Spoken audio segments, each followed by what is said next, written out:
a grenade at the building.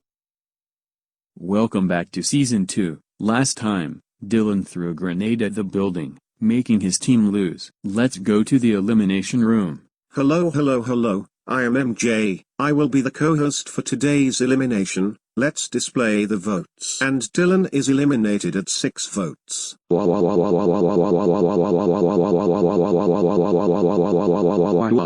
The next challenge is another food challenge. It is to make cookies. Whoever makes the best, wins.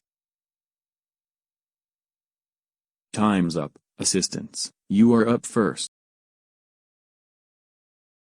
Apparently you can't hear the garbage disposal. I said cookies, not rotten fruit. I hope the principals were good listeners and made at least one good cookie. That looks good enough. You win today's challenge. This is a double elimination. Vote for 2 contestants to get eliminated.